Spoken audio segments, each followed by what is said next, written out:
할렐루야. 1월 31일 토요일 새벽 기도를 시작하겠습니다. 사도신경으로 우리 신앙을 고백합니다.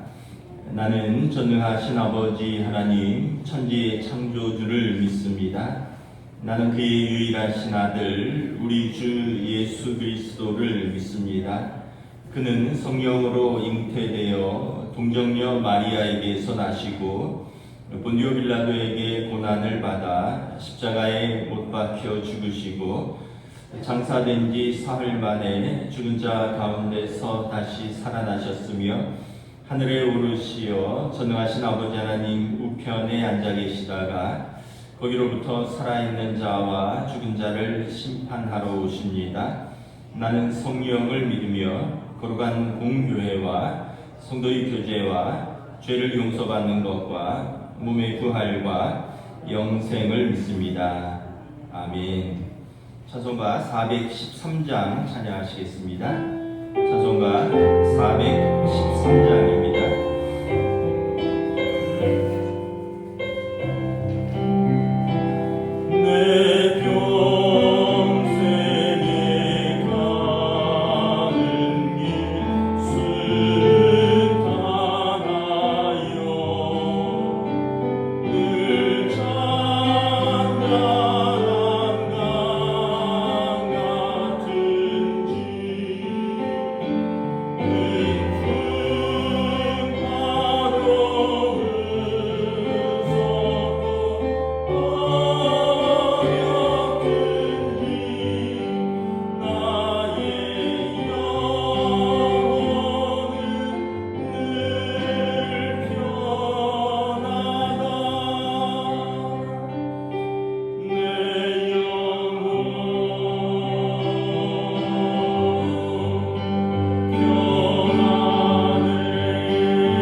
23절에서 27절까지 말씀입니다. 마태복음 8장 23절에서 27절까지 말씀입니다. 다 찾으신 줄 알고 저 여러분들이 한 절씩 교도하도록 하겠습니다. 배에 오르심에 제자들이 따랐더니 바다에 큰 놀이 일어나 배가 물결에 넘기게 되었으니 예수께서는 주무시는지라. 그 제자들이 나와 깨우며 이르되 주여 구원하소서, 우리가 죽겠나이다. 예수께서 이르시되 어찌하여 무서워하느냐, 믿음이 작은 자들아 하시고 곧 일어나서 바람과 바다를 꾸짖으시니 아주 잔잔하게 되거늘 같겠습니다. 그 사람들이 놀랍게 여겨 이르되 이가 어떠한 사람이기에 바람과 바다도 순종하는가 하더라. 아멘. 할렐루야. 토요 새벽기도 나오신 우리 성도들을 주님의 이름으로 환영하고 축복합니다. 서로 한번 인사하겠습니다. 한 주간 평안하셨습니까? 한 주간 굉장히 추웠죠. 어느덧 1월 마지막 날입니다. 2026년 시작한 거 시간이 막 쭉쭉 가는 것 같아요. 요즘은 일주일 단위로 시간이 간다 이런 생각이 들 정도로 시간이 이렇게 빨리 가는 것 같습니다. 마태복음 말씀을 보고 있는데 예수님이 이제 그 복음서에 보면 메시아의 3대 사역을 집중적으로 다루고 있습니다. 이제 3대 사역이 preaching, teaching, healing입니다. 하나님 나라를 선포하셨죠. 마태복음 5장부터 7장까지가 산상수훈인데 하나님 나라에 대해서 예수님이 선포하시는 것입니다. 그 다음에 제자들을 가르치십니다. 오늘도 따로 제자들을 불러서 제자들을 따로 이렇게 가르치시는 티칭 사역이고요. 그 다음에 뭐 병자들, 문둥병자들, 소경 걸린 눈이 안 보이는 사람, 또 중풍병자, 뭐 이런 또 귀신 들린 사람들, 이 사람들을 고치는 이런 힐링에서 메시아의 3중 사역이라는데 선포하시고 가르치시고 치유하셨다. 그러니까 이제 18절에 보면 뭐 무리가 예수님을 가득 에워쌌습니다. 그리고 예수님께서 바다 건너편으로 갈릴리 바다 저쪽 편으로 가자. 이제 제자들을 따로 부르셔서 따로 이렇게 말씀을 가르치시는 시간을 가지는 것을 볼 수 있습니다. 23절에 그래서 이제 배에 오르심에 제자들이 따랐더니 그 이제 성경을 해석하는 이제 방법 중에 하나 이제 타이폴로지라고 하는데 유형론이라고 우리 인생을 이제 예수님께 초점을 맞춰서 해석하는 방법이 있습니다. 예수님께서 제자들에게 바다 건너편으로 가자 이러시고 배에 오르시고 제자들이 따라 나섭니다. 우리의 인생 방향은 예수님이 제시하시는 것입니다. 예수님께서 제자들을 무리 가운데 그냥 두지 않으시고 번잡하고 둘러싼 무리 가운데 그냥 두지 않으시고 제자들을 따로 부르셔서 그들을 좀 한적한 곳으로 이끄셔서 그들에게 따로 레슨을 주시기를 원하시는 것이죠. 선한 목자 되신 예수님께서 양떼들을 이렇게 푸른 초장과 맑은 시냇 물가로 이렇게 따로 인도하시는 모습을 볼 수 있습니다. 무리가 막 둘러싸인 우리가 세상 속에서 살고 있습니다. 정신없이 살아가는 거죠. 요즘 뭐 이렇게 참 세상이 참 정신이 없는 것 같아요. 하여튼 뭐 국내 정세는 항상 갈등 속에 있었고 세계 정세도 뭐 예측할 수 없는 갈등 속으로 또 맨날 이렇게 요동치는 그 속에서 우리 마음을 지키려면 우리가 주님의 음성을 듣고요, 주님을 따르는 것입니다. 어린 아기가 풍랑이 일던 뭐 비바람이 치던 눈보라가 치든 그냥 엄마 품에 안겨 있으면 아빠 손을 꼭 잡고 있으면 안심할 수 있습니다. 근데 아빠 손을 놓치고 엄마 품을 벗어나서 아이가 이 풍랑과 비바람이 눈보라가 치는 곳에 혼자 던져지면 두려운 것이죠. 그래서 오늘 예수님께서 무리들이 자기를 가득 에워싸지만 제자들을 따로 부르셔서 그들에게 레슨을 주기를 원하십니다. 세상이 복잡한 것 같고 어지러운 것 같을수록 우리는 주님께 나와야 되고 주님의 음성을 조용히 듣고 따라가는 그런 모습을 가져야 된다는 것을 깨닫습니다. 두 번째는 예수님께서 제자들과 함께 배에 올라타십니다. 배는 교회를 상징합니다. 유형론적인 해석이라 했잖아요. 배는 방주입니다. 구원의 방주. 노아의 구원의 방주. 배에 올라타야 됩니다. 노아의 방주에 보면 비가 40일을 내리잖아요. 온 세상이 물에 잠기는데 구원의 방주에 올라타는 모든 동물들, 사람들이 살았습니다. 지금 오늘 말씀에 보면 27절에 아직 제자들의 믿음이 다 완성되지 않았어요. 이 사건을 통해서 제자들이 이분이 도대체 누구시길래 앞서서 병도 고치고 귀신도 쫓아내시고 그 말씀의 능력도 있는데 바람과 바다도 잔잔하느냐. 이제 배에 올라탔을 때 이제 예수님이 어떤 분이신가를 알게 되는 것이죠. 많은 사람들 중에 이제 예수님이 부르시고 배에 올라탄 사람들을 통해서 예수님의 제자들이 배출되는 것입니다. 우리가 작은 믿음이지만 우리가 이 교회라는 구원의 방주 속에서 주님의 인도하심을 받는 것입니다. 주님의 제자가 되는 것입니다. 물론 이제 구약에서는 예루살렘 성전을 말씀하지만 예루살렘 성전에 하나님께서 내 이름을 두고 거기에 내 영광을 두었다라고 말씀을 하십니다. 예수님께서는 교회의 권세를 주셨습니다. 두세 사람이 내 이름으로 모인 곳에 내가 너희와 함께하고 그들이 땅에서 매면 하늘에서도 매일 것이고 그들이 땅에서 풀면 하늘에서도 풀리리라. 그래서 사단은 항상 교회를 위협하고 세상은 교회를 무시하지만 작은 돛담배 같지만 예수님이 타고 계신 그 배는 위대한 구원의 방주가 되는 것입니다. 그 배에 올라타는 사람이 제자인 것입니다. 자, 이제 오늘 본문을 좀 구체적으로 보겠습니다. 우리 24절 함께 읽도록 하겠습니다. 시작.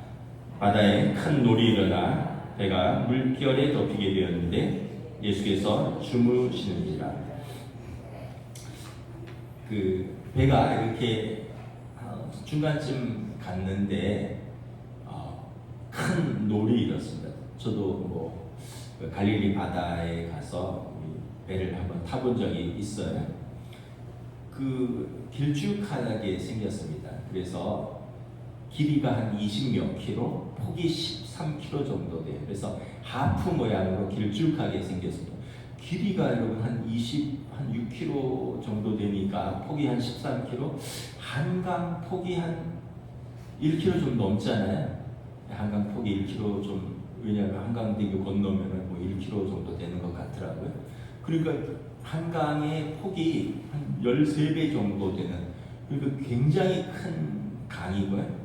그리고 이 갈릴리 유대 그쪽 지형이 서고동저입니다. 서쪽은 우뚝 산이 솟아 있고요. 동쪽은 좀 낮아요.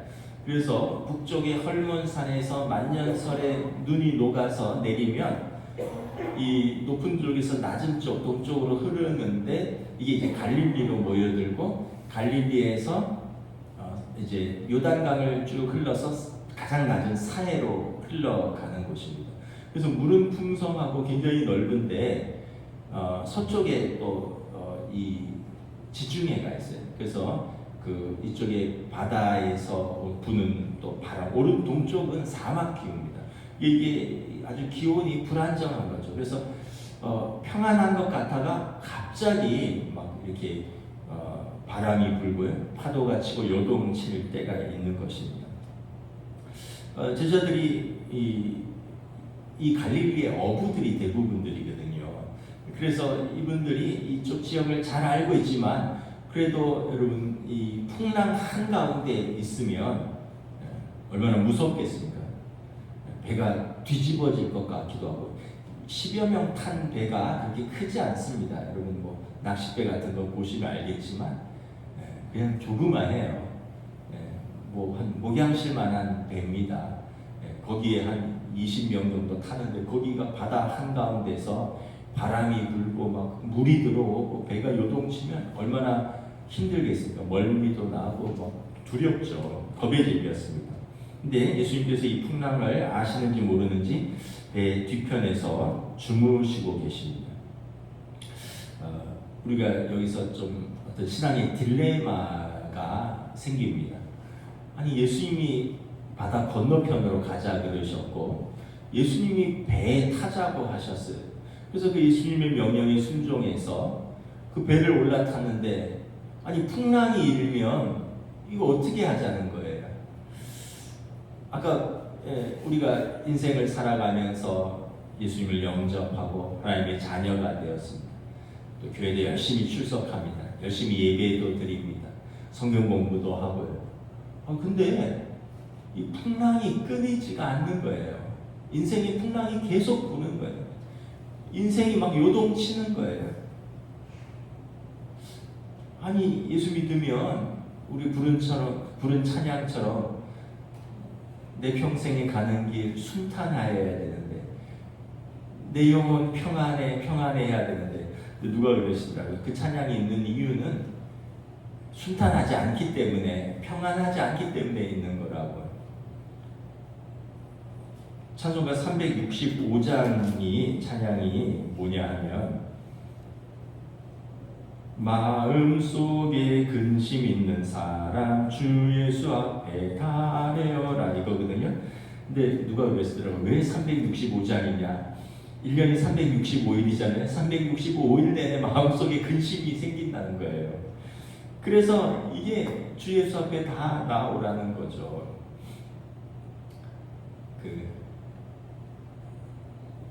제가 아는 분이 주중에 이렇게 같이 점심을 할 일이 있어서 이제 하여튼 노예 일 때문에 좀 아는 장로님인데 이렇게 점심을 먹는데 그분이 또 그런 이야기를 하더라고요. 자기는 그분이 이제 평생 금융권에 계시다가 은퇴를 하셨기 때문에 그분 만나면 주식 얘기, 부동산 얘기를 많이 하셔요, 장모님이. 미국 주식에 투자를 해서 그동안 재미 많이 봤는데 요즘 미국이 불안정하니까 저는 잘 모르는데 한국 주식은 2배 뛰었는데 미국 주식은 16%가 떨어졌다는 거예요. 그래갖고는 자기는 대부분 미국 주식인데 손해를 많이 봤다. 지난번에 만났을 때는 예전에 만났을 때는 미국 주식에 투자해야 된다 막 그런 얘기를 하더라고요. 뭔지도 모르지만 그때는 돈 벌었다 그러더니 며칠 전에 만났을 때는 많이 잃었다 그러더라고요. 그러니까 이게 전문가라고 해도 평생 그 일하고 은퇴해도 어디는 오른다 그러는데 다 오르는 것 같고 누군 멀었다 하는데 누구는 잃는 사람도 있는 거고 제가 볼 때 인생을 우리가 내가 전문가고 내 경험을 가지고 내 지식이 있고 이 다 장담하면서 살아가는 게 아닌 것 같아요. 하여튼 예수 믿는데도 그래요. 병이 걸리기도 하고요. 가정에 문제도 있기도 하고요. 또 어떤 사업이 어려워지기도 하고요. 이 참 딜레마예요. 참 우리가 그렇게 기도하는데 왜 그럴까?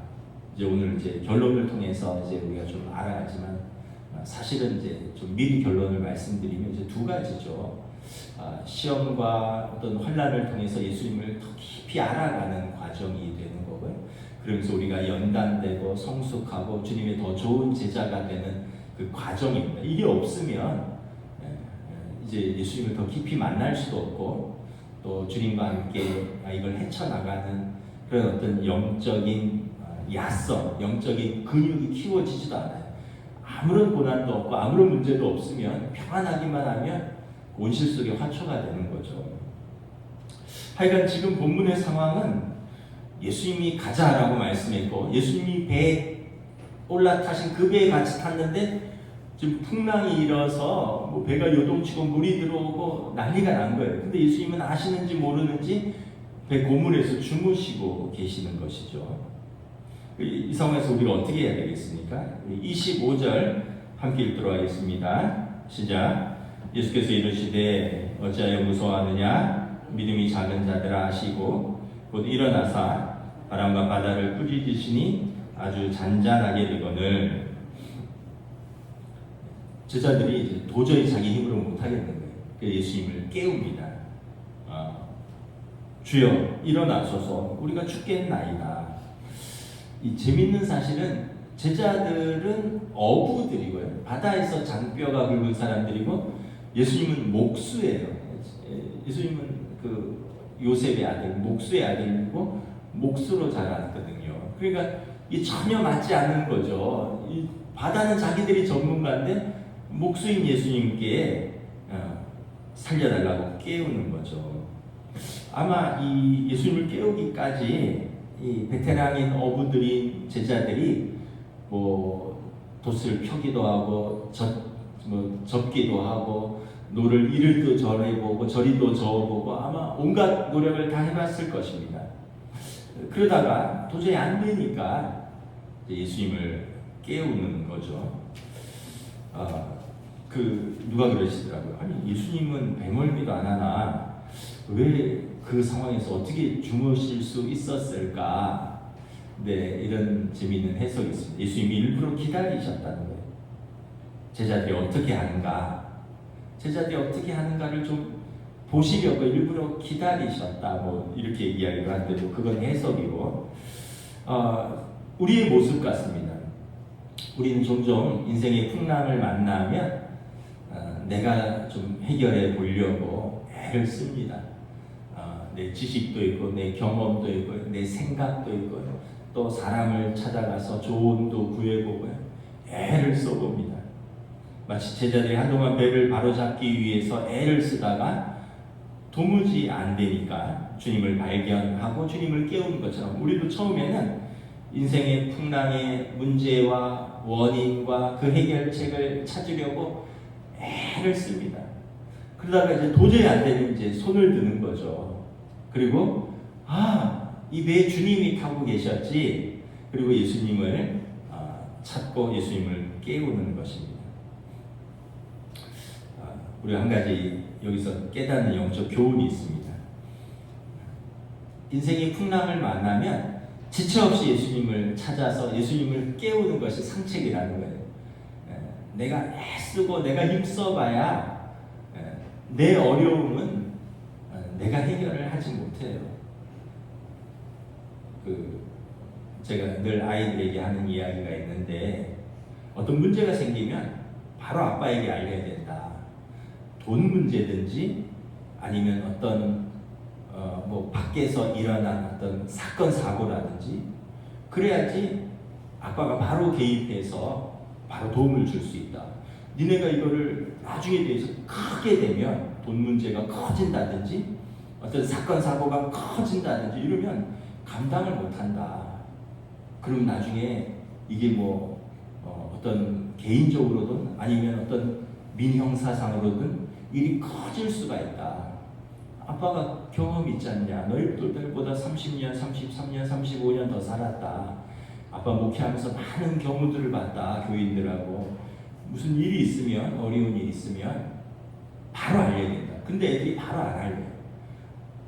자기들이 수습해 보려고 하다 어느 정도 지난 다음에 알려요. 그래도 안 하면 해결이 돼요. 돈이 들어가기도 하고요. 제가 쫓아다니기도 해야 되고요. 근데 그러면은 그나마 수습을 하고 해결을 할 수 있는데 이제 자기들이 이제 해결을 하려고 하다 보면 이게 커지는, 이게 아마 우리 인생에서도 비슷할 것 같아요. 우리가 크고 작은 문제든 간에 하나님 아버지께 바로 아뢰는 거죠. 내가 해결해 보려고 이리 뛰고 저리 뛰고 이리 막아보고 저리 막아보고 하다가 이게 수습이 안 되고 감당이 안 되고 일이 커질 대로 커지다가 그때 보통 대부분 하나님께 엎드리게 됩니다. 오늘 본문의 제자들이 그랬던 것 같아요. 노를 이리도 저어보고 저리도 저어보고 돛을 펴보기도 하고 접어보기도 하고 배의 방향을 이리도 바꿔보고 저리도 바꿔보고 하다가 도저히 안 되니까 오늘 예수님을 깨우는 거죠. 주여 구원하소서 우리가 죽겠나이다. 자, 26절 함께 봉독합니다. 시작. 예수께서 이르시되 어찌하여 무서워하느냐 믿음이 작은 자들아 하시고 곧 일어나사 바람과 바다를 꾸짖으시니 아주 잔잔하게 되거늘. 제자들이 죽겠다고 막 난리치면서 예수님을 깨우니까 예수님이 비로소 개입을 하십니다. 아마 예수님께서 아까 말씀드렸다시 제자들이 손들기를 기다리셨던 것 같아요. 내 자아를 포기하고 어쩌면 더 절망하기를. 그 심령이 가난한 자가 복이 있다 그랬잖아요. 영적 파산자들, 내 힘으로 도저히 안 됩니다 하고 손을 든 자들에게 하나님의 나라가 그들의 것이라고 했잖아요.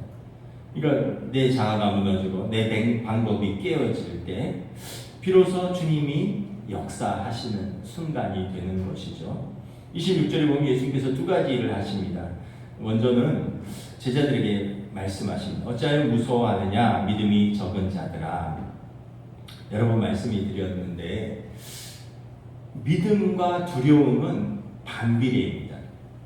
믿음이 크면 두려움이 작아지고요. 믿음이 작으면 두려움이 커지는 거죠. 물론 아예 믿음이 없으면 더 절망하든지 아니면 두려움도 없을 거예요. 믿음이 없으면 영적인 무지 때문에. 근데 또 믿음이 굉장히 성숙하면 또 성숙한 믿음으로 이 두려움을 믿음으로 돌파할 것입니다. 근데 작은 믿음들, 어정쩡한 믿음들은 문제는 문제대로 붙들고 믿음은 또 믿음대로 붙들고, 그러니까 이 믿음과 두려움 문제를 같이 씨름하면서 어떻게 더 크냐에 따라서 두려움이 더 크면 믿음이 작아지고 믿음이 커지면 두려움이 작아지고 계속 이 딜레마 속에서 씨름하고 있는 것이죠. 예수님께서 그들을 일깨워 주십니다. 어찌하여 무서워하느냐 믿음이 적은 자들아. 제자들이 마태복음 앞장에 보면 한 주간 새벽 기도하신 분들은 아실 거예요. 예수님이 문둥병자를 고치셨습니다. 백부장의 중풍병자를 고치셨어요. 예수님이 귀신 들린 자들을 말씀으로 깨끗게 하셨습니다. 베드로의 장모가 열병에 걸려서 사경을 헤매는데 예수님께서 그를 깨끗게 하셨습니다. 이걸 제자들이 다 봤거든요. 그럼에도 불구하고 자기들의 문제 앞에서는 예수님을 능력을 잊어버린 것입니다. 다른 사람들의 문제에서는 제3자로서 객관적으로 잘 관찰하고 예수님이 저렇게 해결하시는구나 이렇게 잘 봤는데 자기 문제에 있어서는 이제 그걸 잊어버린 거예요. 예수님이 나와 함께 계시고 예수님이 능력을 가지신 하나님의 아들이라는 것을 자기 문제에 압도되어서는 잊어버린 것입니다. 예수님이 누구신지를 잊어버리신 거예요. 오늘 우리도 그럴 때가 있습니다. 다른 사람의 문제에 대해서는 믿음의 조언을 하기도 합니다. 이렇게 기도해라, 이렇게 말씀을 붙들어라, 하나님께서 도우신다.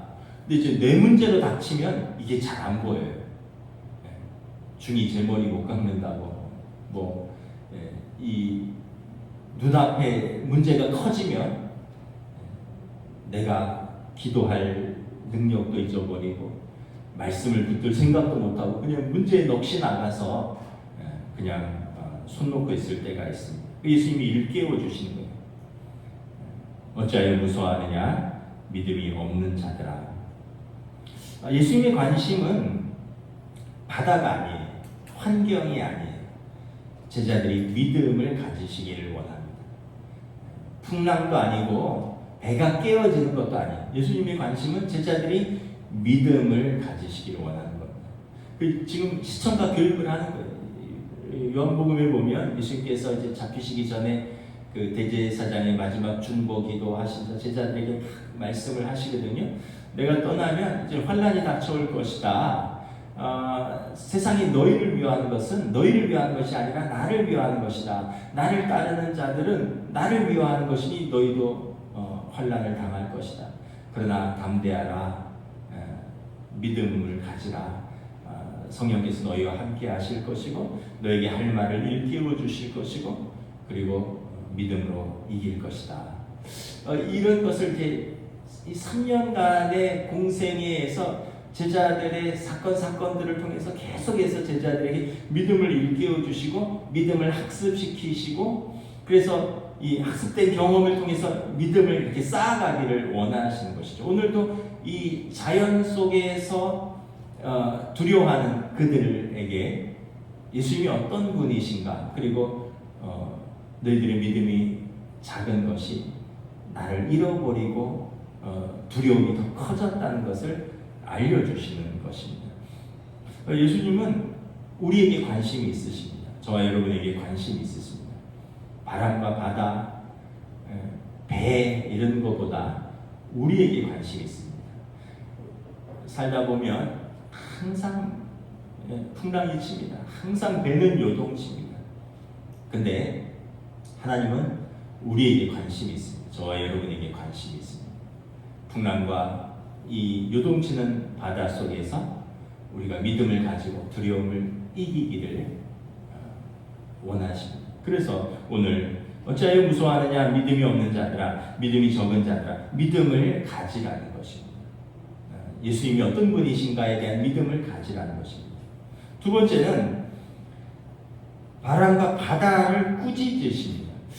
바람과 바다를 꾸짖으셔요. 바람과 바다를 꾸짖으셔요. 어렸을 때 지금은 요즘 젊은 친구들은 이해를 못하겠지만 아마 어른들은 다 아실 거예요. 저희 초등학교 때까지만 해도 화장실이 밖에 있었어요. 밖에. 그래갖고 이제 교회 사택이 있고 화장실이 한 10m 정도 떨어져 있는 그게 화장실 밖에 있었는데 밤에 화장실이 가면 너무 무섭잖아요. 밤에 가는 프레시 들고 밤에 화장실 갔는데 너무 무서운데 제 여동생이 화장실 갈 때는 아버지 어머니가 한 분이 따라가는데 저나 누나가 갈 때는 야 니네는 컸으니까 가 이런다고요.